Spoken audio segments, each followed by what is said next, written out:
After staying quiet for more than 50 years in Hollywood, Meryl Streep, the famous actress with 3 Oscars and over 20 nominations, finally decided to speak up.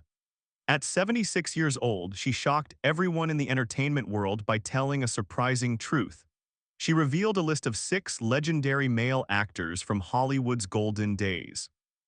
These men were once seen as super talented and charming icons, but behind all the glamour, they hid cruel, selfish, and cold-hearted sides that almost nobody ever talked about. According to Meryl, behind their charming smiles and perfect public images were power games, manipulation, and even actions so dark that many people stayed silent for decades because they were scared. What's even crazier is that some of these names were actors who once worked alongside Muriel herself, men she had said nice things about in public, but who she is now exposing with her own words. So who are these 6 men, and why did Mayor Streep pick this exact moment to reveal everything? This confession might just completely change the way you see Hollywood forever. Number 1. Dustin Hoffman. The first name on Meryl Streep's shocking list sent shockwaves through Hollywood, Dustin Hoffman. Back in 1979, a movie called Kramer vs. Kramer came out in theaters, and it changed the way movies showed love, marriage, and family. The film became an instant classic, and both of its stars won Academy Awards. Their performances became unforgettable in movie history. But behind all that shining success was a battlefield that nobody could see. On screen, Meryl Streep and Dustin Hoffman had amazing chemistry, the kind that wins Oscars. But off-screen, the atmosphere was cold, tense, and really uncomfortable. Not many people knew that from the very first day on set, things had already started to go wrong. Meryl was still dealing with grief from the death of her fiancé, John Cazale. Her heart was heavy with sadness as she tried to find her place in a tough, cutthroat industry. Hoffman was already a huge star and was known for his explosive method acting style. He took things way too far. During their very first take together, he suddenly slapped Meryl Streep across the face hard. It wasn't in the script. They never talked about it. It was done on purpose to get a real reaction out of her. Years later, Meryl told the New York Times that it was going too far, and it left a wound she never truly forgot. But that slap was just the beginning. According to a biographer named Michael Schulman who wrote a book called Her Again, Becoming Meryl Streep, Hoffman went even further. Right before an important courtroom scene, he whispered John Cazale into Meryl's ear, using her pain to make her show raw emotion. The scene that came out of it was unforgettable, raw, real, and heartbreakingly human. But the price Meryl paid for that realness was huge. The fights didn't stop there. In another scene, Hoffman smashed a real wine glass without any warning, and glass pieces went flying everywhere. Meryl was furious and confronted him afterward.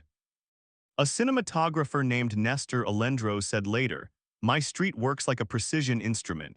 Every gesture, every tone is carefully crafted." Hoffman, on the other hand, loved chaos. To him, being spontaneous was art. To her, it was just recklessness pretending to be genius. Their completely opposite methods forced the director, Robert Benton, to play peacemaker throughout the whole shoot. When Kramer vs. Kramer won big at the Oscars, it looked like a total triumph. But underneath all the applause were decades of silence. Hoffman never publicly talked about the slap or the broken glass. Years later, during a special tribute at the BAFTAs, he vaguely admitted he'd been going through a divorce and partying too much. It wasn't an apology, just an excuse. Meryl, meanwhile, took the high road. She said that Hollywood had changed, that the industry wouldn't excuse that kind of behavior anymore, and she called that progress. But in 2020, when she appeared on a show called Friday Night with Jonathan Ross, she surprised everyone. Her tone got softer. She said that she'd forgiven Hoffman, that she still admired his talent, though she admitted she'd been furious that day. It wasn't really about making up. It was about letting go. Time hadn't erased the pain, it had only made it quiet.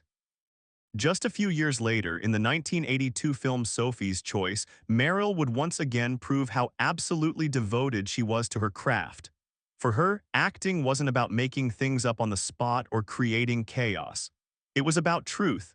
Every look, every breath, every shake of emotion came from months of preparation.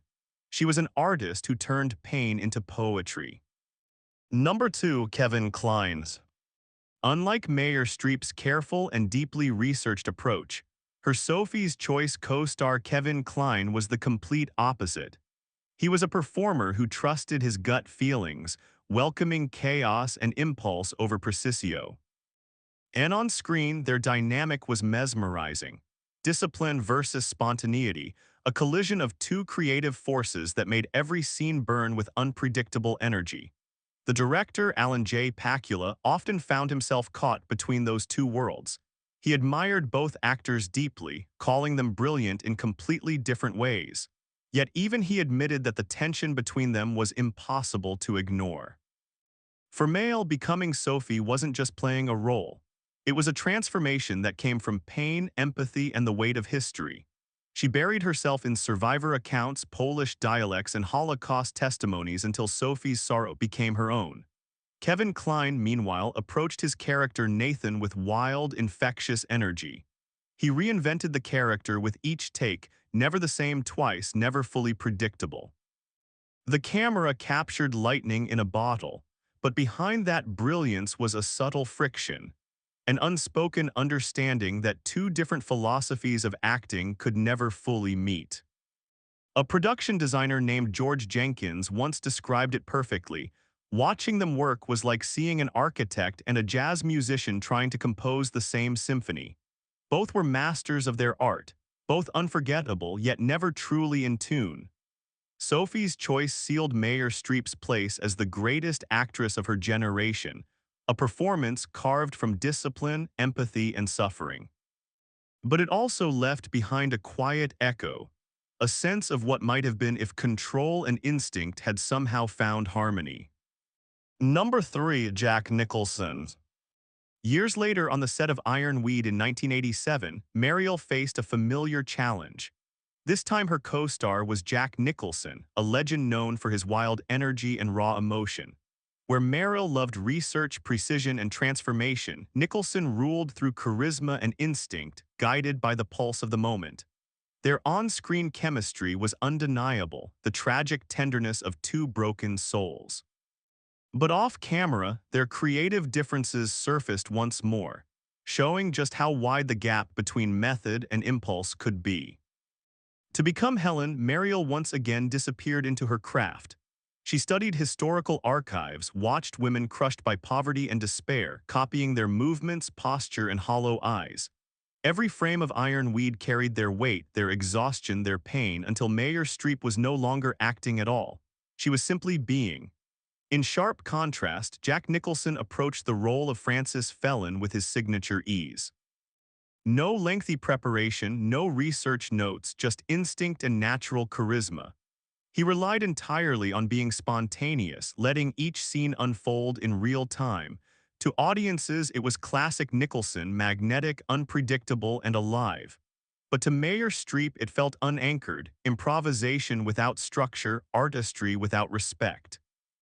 Director Hector Babenco found himself caught between two creative worlds. With Streep, he carefully adjusted lighting and sound to capture the most delicate shifts of emotion, a trembling lip, a glance heavy with sorrow. With Nicholson, he simply let the camera roll, trusting that something electric or explosive would come out. There was no open conflict, but a quiet, unspoken distance between the two stars, as if their artistic visions could never truly align. Years later, when thinking back on Ironweed, Meryl spoke of Nicholson's talent with calm precision. She acknowledged his brilliance and natural command of the screen.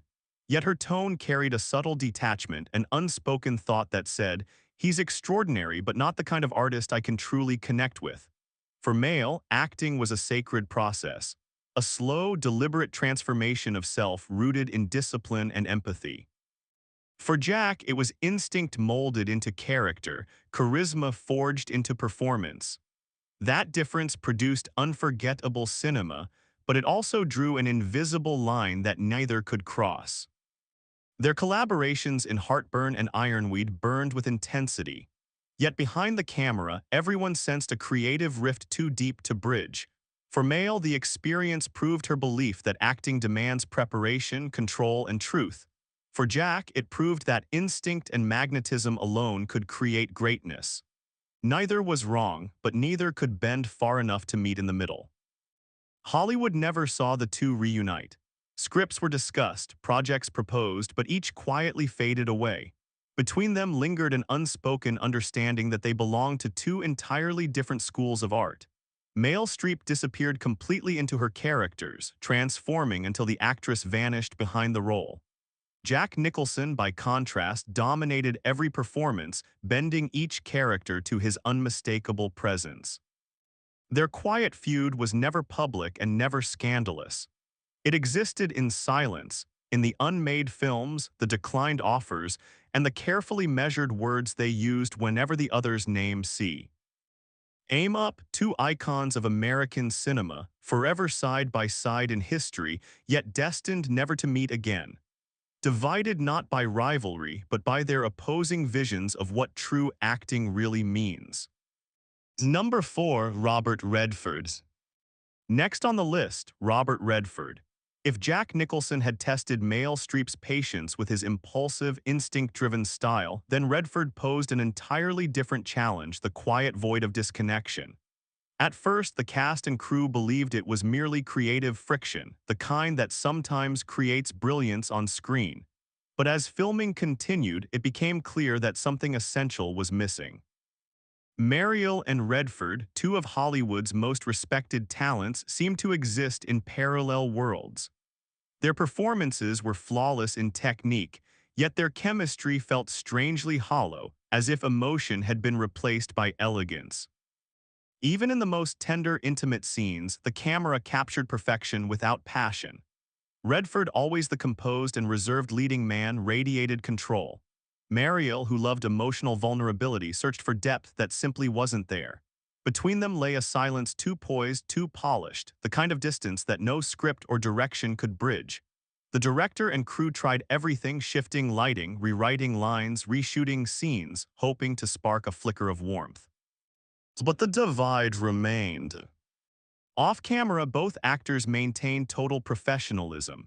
Yet those who watched closely could sense it, a mutual respect without true connection, a partnership defined by grace rather than fire.